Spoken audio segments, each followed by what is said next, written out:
Hi, Steve Cooper, Rank Success, and this is another broadcast in relation to material that I'm bringing to your attention as a aspiring promotion candidate, and to help you think about questions that you might face, issues that are topical and relevant to going on at the moment, certainly in terms of well-being, certainly in terms of morale, and certainly in terms of people's intention to leave the organisation, which is something you pick up depending what you read. I know the Federation have alluded to it.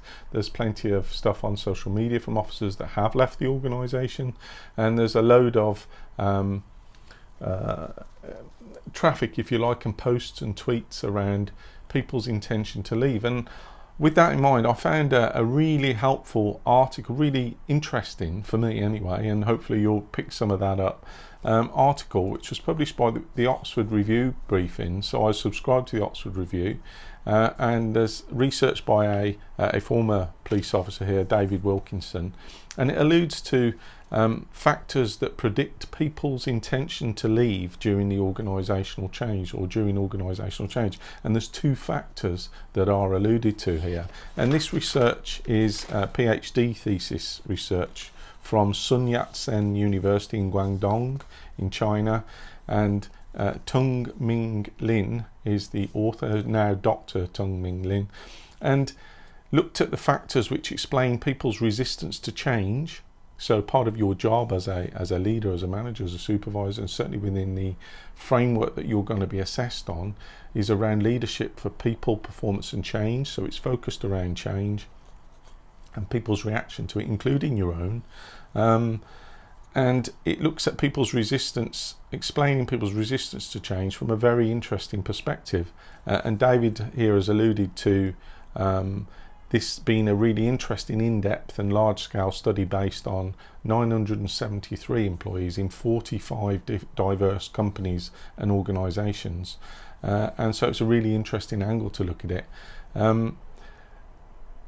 The subjective psychological states of people when they're confronted with organisational change, and unsurprisingly, change results in increased turnover intention. So people actually saying, I intend to leave as a result of what's happening. So we already know that from a lot of previous research that organisational change normally results in a significant proportion of people thinking about leaving the organisation or company at some point during that change process. And there's a lot of change going on in policing at the moment, a lot of pressures on police officers, not always the resources in the right place to support them, and in terms of that, the turnover intention in organisations like that is well documented, and it's almost to be taken as a given that when there are significant changes or pressures in the organisation,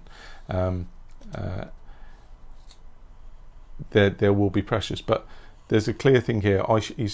I'll quote from here: I should just point out here that an intention to leave, turnover intention, and actually doing so are two different things. And I found that quite important, quite interesting, because there are consequences of people stating that they are intending to leave the organisation. And I know, I think I read the other day that Greater Manchester are doing more around retention, so retention interviews or stay interviews as they're called. I don't know a lot about them or what the questions are, but I remember seeing that go past me, that Greater Manchester are looking, and policing hasn't always done that very well, certainly to my knowledge, in terms of exit interviews. So they're not as well informed as of the reasons why officers do leave, and they may be wide and varied. So that's one thing that's kind of alluded to here, but also the consequences of increased intention to leave organisations are not good in terms of morale and motivation and productivity and performance and quality and people's relationships, because they tend to withdraw into themselves when there's significant change programs going on, and team functioning and network functioning. So all these things suffer when the organisation is arguably unhealthy in that way. And there's a whole series of indicators, other indicators of a healthy organisation. So what do you know about that? Because what we're talking about here is, what's your level of knowledge of the organisation at the moment? What's your level of knowledge of what's happening? what's your level of knowledge around the impact of changes at the moment. And when you inherit and you get appointed and you're successful on your promotion board, you're going to have the privilege of leading a team or teams or a department. So what's the zeitgeist? What's it like? What are you going to inherit at that moment? What do you know about that? And if you know about these kind of things and you're thinking about these, and these articles here are to support and to provoke and to challenge your thinking, really, so that when you are in front of a promotion assessment board, you've done the work and you're match fit and happy to have that professional conversation. So a lot of research has been conducted over the years on both active and passive resistance to change, including the psychological effects of change. But what this study does, which is why it's interesting, is, apart from being on a fairly large scale, is to look at employees' turnover intention as a result of organisational change and their perceptions of things. And these two concepts here, the psychological contract and the shared mental model between employees. So the psychological contract is explained as we all have a psychological contract with the people we're in a relationship with, no matter how remote or close that relationship is, and also with the organisation that employs us. And so, for example, in a close relationship, we may well have an unwritten expectation of care, and if the other person does something that hurts us in some way, that psychological contract is broken or breached, and we will have an emotional reaction to that breach of expectation. And the same applies in organisations. So we almost certainly expect to exchange our time and effort for a certain amount of money, and expect to be treated in certain ways, and we expect to have to do as we're told in an organisation to a certain extent, but we wouldn't be expected to be abused physically or mentally by the management or pay cut arbitrarily just to boost the profits.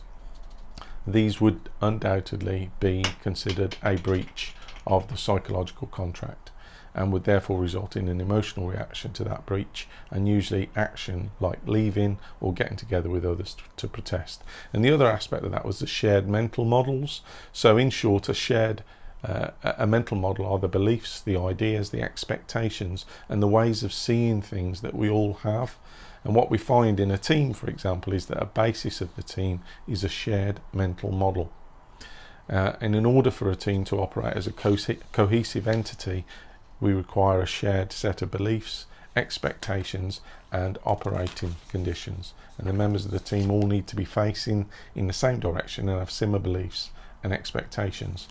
And we find that people in organisations usually develop a shared mental model, and they start to see things similarly. And shared mental models are actually the basis of a definable culture. It doesn't mean that everyone thinks the same and there's no variability. It just means their mental models are similar enough for them to operate together without too much friction. So the research findings here in this little piece of research are that both the perception of a psychological contract breach at the individual level and a shared model at the organisational level of change completely explained people's intention to leave, with all the consequences of that during organisational change situations. And what this means is, in effect, firstly, that when an organisational change occurs, people often view the change and the way the change has been instigated, usually by management, not always with agreement, as a breach of psychological contract, and this has a negative emotional impact which leads to a turnover in tension.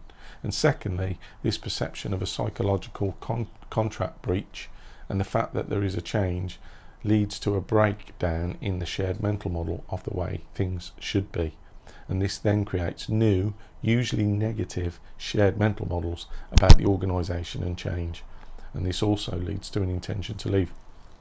So they kind of finalise here, David Wilkinson finalises here in saying that thinking about change in these ways and at these levels is instructive because it's possible to head off perceived psychological contract breaches and help the formation of shared mental models. So what does all that mean to you? You've listened to me. You can rewind the video if you want to.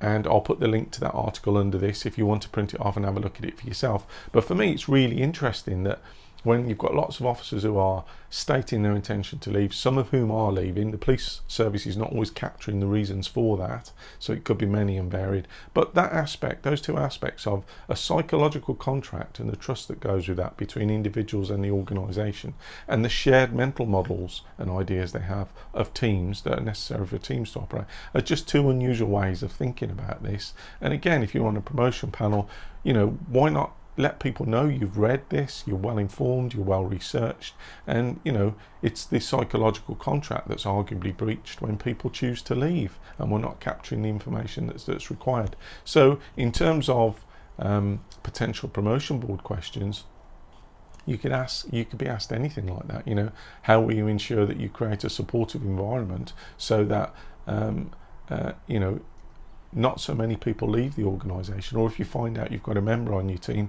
who's intending to leave, what will you do about it to try and retain them?